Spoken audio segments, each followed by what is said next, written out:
అరే, ఎందుకలా విచారంగా ఉన్నారు? ఏం చెప్పాలి తమ్ముడు, ఒకప్పుడు నా షో చూడటం కోసం జనాలు క్యూలో నిల్చునేవారు. ఇప్పుడు రోజులు మారాయి. నా మ్యాజిక్ చూడటంలో ప్రజలకింకా ఆసక్తే లేదు. ఆ మాట నిజమే, కానీ మీకు మ్యాజిక్ ట్రిక్ చూపిస్తా. అది చూస్తే జనాలు వన్స్ మోర్ అంటారు.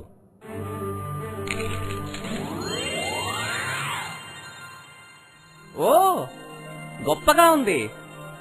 మరి ఈ ట్రిక్ వెనకాల ఉన్న రహస్యం ఏమిటి తమ్ముడు? తప్పకుండా చెప్తా, కానీ మొదట దీని లాజిక్ అర్థం చేసుకోవాలి. ఎందుకంటే ప్రతి మ్యాజిక్ వెనక ఒక లాజిక్ ఉంటుందన్న విషయం మనందరికీ తెలిసిందే కదా.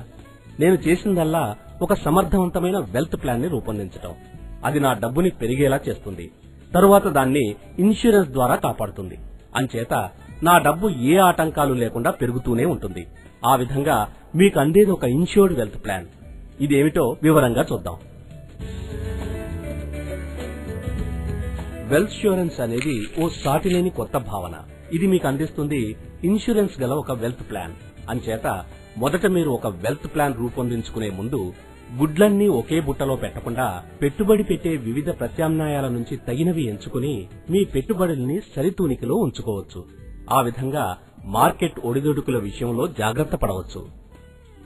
మీరు తక్కువ నష్టావకాశం గల జిఆర్ఎఫ్, ఎంఐఏ, ఇన్కమ్ ఇంకా లిక్విడ్ ఫండ్స్ ల నుంచి గాని, మధ్యస్థపు నష్టావకాశం గల సిజిఎఫ్, బాండ్ ఫండ్స్ ల నుంచి గాని, లేదా ఎక్కువ నష్టావకాశం ఎక్కువ లాభార్జన గల ఫండ్స్, ఈక్విటీ ఇంకా నిఫ్టీల నుంచి గాని తగినవి ఎంచుకోవచ్చు. కేవలం ఒక వెల్త్ ప్లాన్ ని రూపొందించుకోగానే సరిపోదు.